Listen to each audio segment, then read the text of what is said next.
Shalom, shalom. Una pregunta, cuando usted firma un contrato o un pacto, ¿usted lo haría o está pensando en sal?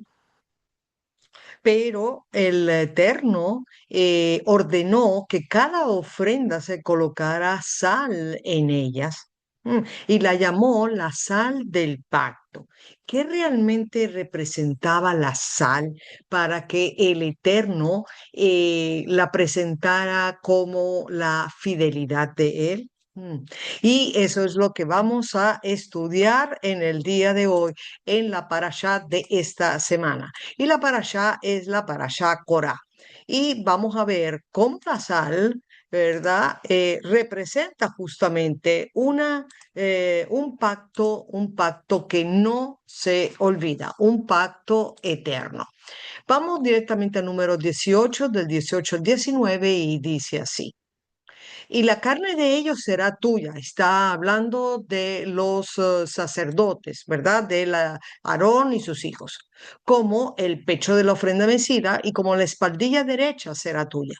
Todas las ofrendas elevadas de las cosas santas que los hijos de Israel ofrecieren a Adonai, las he dado para ti y para tus hijos y para tus hijas contigo, por estatuto perpetuo.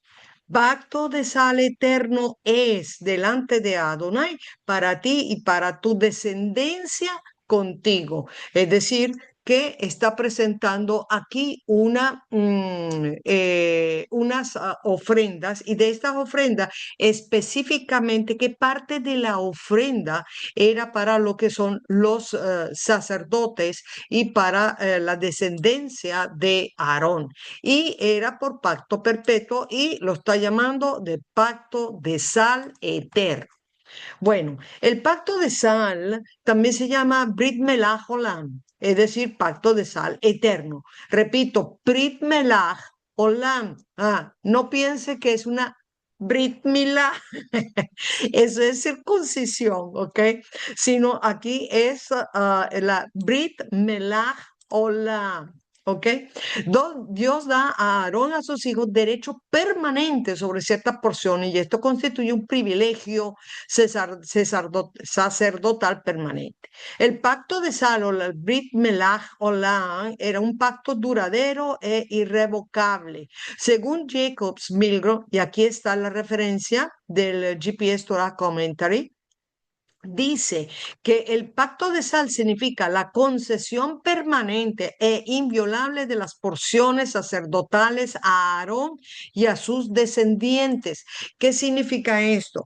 Que cuando se llevaba la ofrenda al altar por los hijos de Israel, ¿verdad? Esas ofrendas que se colocaban en el altar, lo que era el pecho y lo que era la pierna derecha del animal, tenía que ser comida por Aarón y sus hijos, o sea, sus descendientes. Repito, solamente era para Aarón y sus descendientes, no los levitas. Los levitas no podían comer de estas tipos de ofrenda, de estas particularidad de la ofrenda. Entonces, bueno, preguntaría, ¿verdad? ¿Qué comen entonces los levitas? Bueno, según el número 18-21, el diezmo, es decir, el macer que el pueblo le entregaba, decía el 10% de su producción, esa era lo que le pertenecía a los levitas. Ahora ellos daban el diezmo del diezmo, como dice el número 18, es decir, del diezmo que se le daba a ellos, producto de la cosecha, pues ellos sacaban el 10%, y de ahí ahora es que se le daba a los sacerdotes y a los descendientes de, de Aarón. Según la Mishnah en Maserot 1.1, dice que se establece que los diezmos corresponden es a los levitas. Y el Talmud Babli dice, enfatiza que el pacto de sal se refiere al sacerdocio, en este caso, ¿verdad? Ok, entonces, ¿cuál es el origen de este pacto? pacto? Bueno, es una de las instituciones más antiguas de la cultura semítica. Su origen se basa en las propiedades químicas de la sal como agente preservador y que permanece en forma inalterable. Según Elwell y Batesell, considera que es un elemento esencial para la vida diaria y estaba dentro de los acuerdos legales indisolubles. ¡Wow! Es decir, que esto también pertenece a la parte legal. Vamos a ver el pacto de sal en el antiguo Medio Oriente. Si usted pensaba que el pacto de sal que estamos nosotros leyendo en número era algo solamente de Israel. No, no, no, no. Eso ya venía y se entendía en el antiguo Medio Oriente. O sea, no era exclusivo de Israel. Los sumerios, los acadios, los ugaríticos también utilizaban la sal en sus tratados diplomáticos para invocar la eternidad del acuerdo. Oh, wow. Aquí vemos cómo formaba parte de la legalidad o cómo se entendía o cómo sellaban ellos lo que son ciertos tipos de contratos para aquella época. Bien interesante que se utilizara la sal. Por otra parte, en la cultura de hospitalidad árabe y beduina, los vínculos creados al comer sal eran tan fuertes que impedían cualquier acto de traición. Por lo tanto, dentro de esa cultura árabe y beduina, era importante a veces ese tipo de tratado que ellos hacían, de tal manera que vamos a decir, ese tratado era completamente de fidelidad al tratado y también de cualquier tipo de sospecha de traición. Era importante para ellos. Interesante esto de la sal.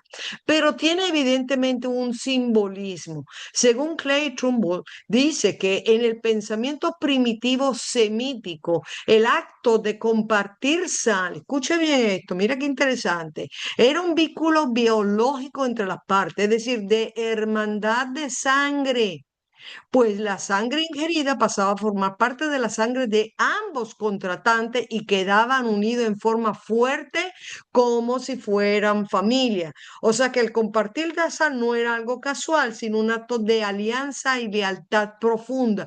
Es decir, que cuando ellos iban a hacer algún tipo de relación, acto legal, ellos preparaban una mesa con comida típica, por supuesto, y esa le ponían sal y le echaban sal a la comida. El hecho que comieran de la misma comida que tuviera sal, ellos pensaban, bueno, en ese pensamiento, pues, de que la sal era ingerida, entraba dentro del organismo, no solamente de la persona, sino también de la contraparte. Y por lo tanto unía o producía un lazo bien, bien fuerte, como que aunque no eran familia, pues ahora se sentía y la relación era de tipo más bien familiar, fuerte, lazos que no se rompían fácilmente, se defendían unos a otros, ¿verdad? Y no iban unos en contra del otro. Necesitamos pues hoy en día entonces mucha sal, mucha sal. Ok, seguimos. Ahora fíjense que dentro de la escalera educativa ya vimos un poco la parte cultural, pero dentro del contexto legal, que ya también lo vimos muy superficialmente, vemos que existen textos cuneiformes de Mesopotamia en la tradición oral de pueblos beduinos que interpreta que compartir pan y sal era un método legal para sellar una alianza. O sea, tenemos evidencia práctica legal de este evento. También en el contexto arqueológico se aprecia el uso de la sal en forma cotidiana en tablillas de Ugarit. Esta es una tablilla de Ugarit donde se detalla pues el uso cotidiano y espiritual de la sal. Esto fue encontrado y se encuentra actualmente en como la colección babilónica en Yale, en el Museo Metropolitano de Arte. Por lo tanto, nuevamente aquí tenemos otra evidencia, ¿verdad? En el aspecto o de la escalera educativa que nos enseña nuestro maestro Rico Cortés, en donde tenemos la evidencia que la parte arqueológica también confirma esta evidencia del uso de la sal.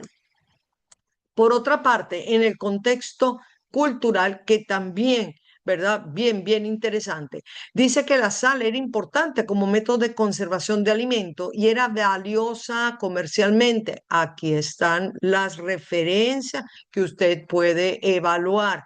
Es decir, entonces, que la sal tenía un valor. Claro, no existían refrigeradores, neveras, por lo tanto, la sal era para preservar alimento, pero no era solamente eso.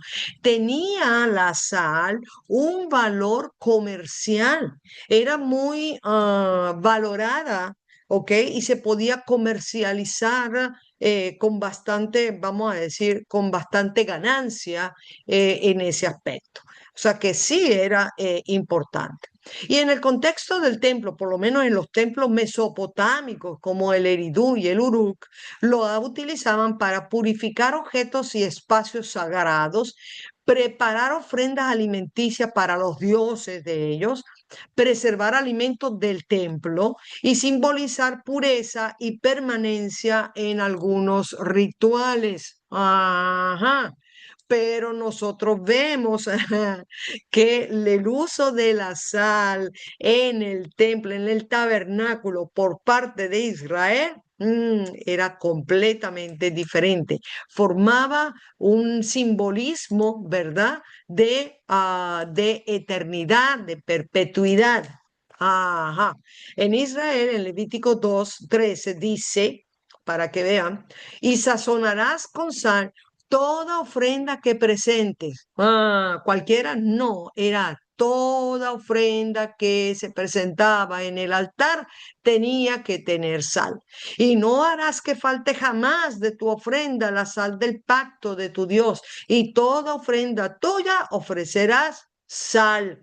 Toda ofrenda, es decir, no solamente era la ofrenda, vamos a decir, animal, sino también la ofrenda farinácea se le colocaba sal a esa ofrenda. Bien interesante, pero fíjate que la Mishnah también lo apoya en el tratado Menahot 3:6, dice, sobre toda ofrenda se ponía sal. Ahora, Jacob Milgrom, y aquí está la referencia, porque es de la referencia y comentario de Levítico, dice, la sal era un símbolo de permanencia y durabilidad, por ello representa apropiadamente el pacto entre Dios e Israel.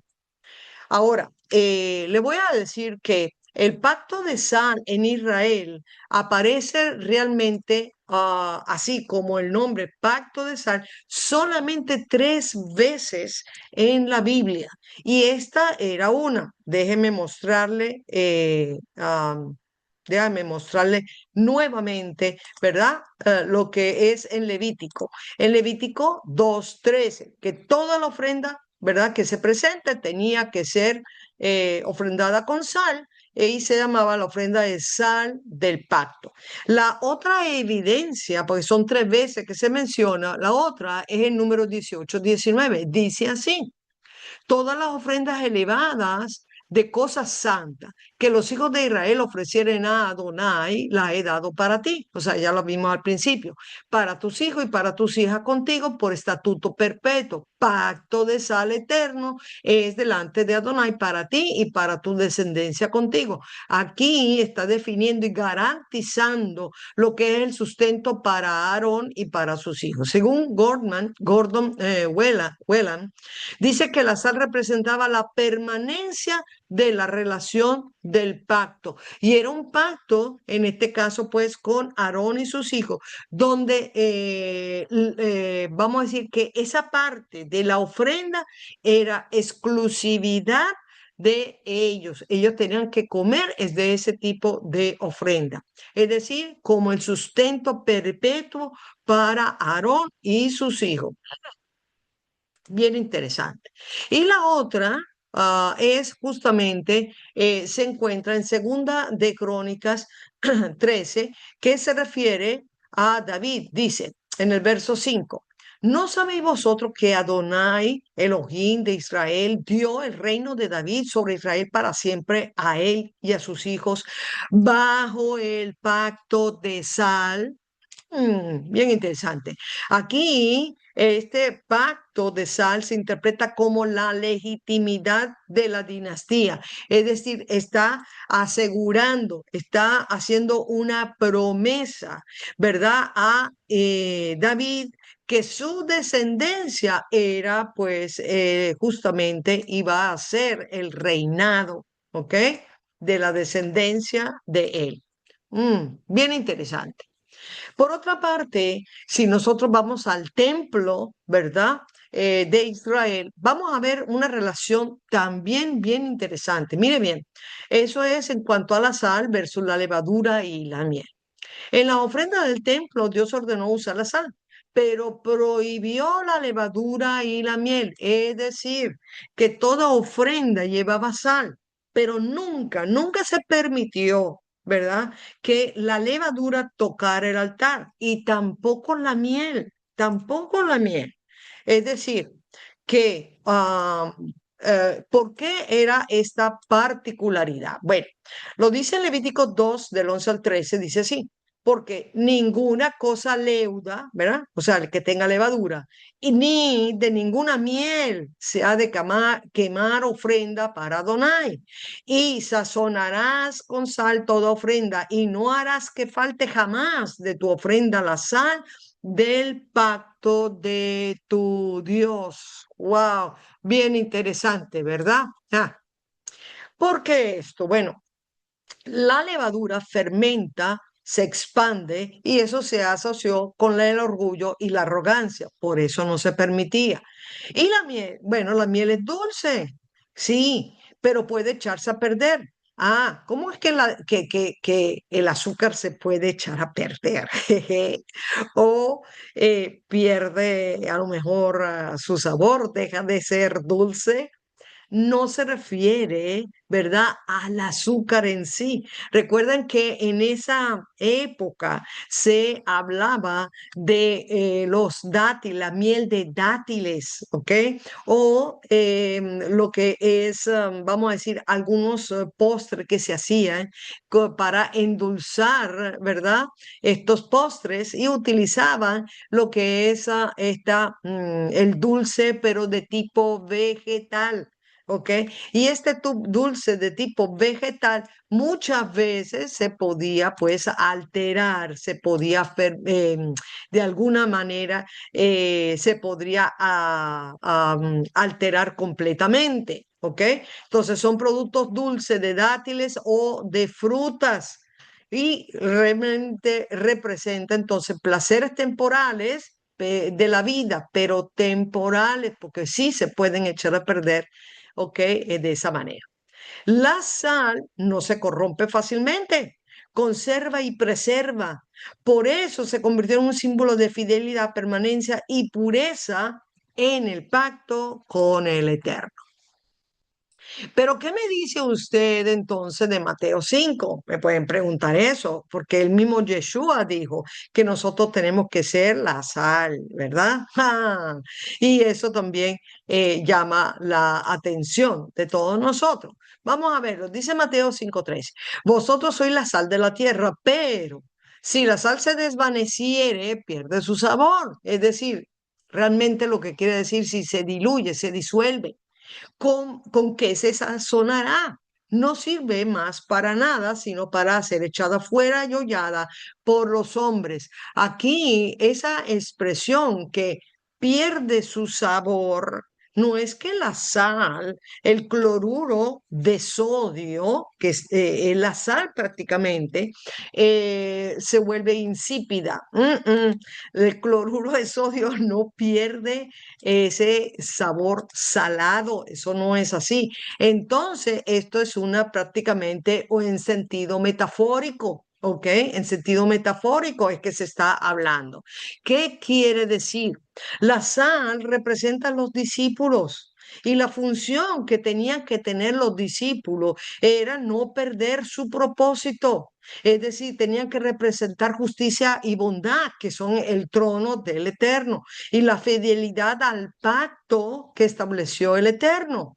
Si se diluye, es decir, si realmente no se está haciendo, ¿verdad? Esa función pierde su sabor, es decir, que deja de ser fiel al pacto, deja de cumplir con el propósito por el cual fue llamado. Bien interesante, ¿verdad? Y aquí están las referencias que usted puede consultar. Entonces, mis hermanos, en conclusión, la Biblia habla de el pacto de sal, ¿verdad? Y ordena salar todas las ofrendas que iban para el altar. Ahora, el altar simboliza pues algo que no se corrompe, algo que es duradero, preserva, es que permanece por mucho tiempo. Ahora, en el antiguo Medio Oriente hablamos que representaba lo que es no solamente la fidelidad de un pacto y el compromiso de forma legal también. Ahora, en la Biblia la convierte en esa imagen que es un compromiso de un pacto que es eterno, que establece Dios, ¿verdad? Con Israel, con el sacerdocio de Aarón e inclusive con la dinastía de David. Por otra parte, hemos visto que también Yeshua, nuestro Mesías, dice que somos la sal de la tierra, como lo vimos ahora en Mateo 5, y que sus discípulos realmente son llamados a servirle al Eterno con integridad, de no olvidarse del pacto y a preservarlo de una manera en forma eterna y permanente. Así que mis hermanos, la sal no solamente le da el sabor a los alimentos, sino que representa el pacto que no se corrompe, es decir, un pacto eterno. Shalom, shalom.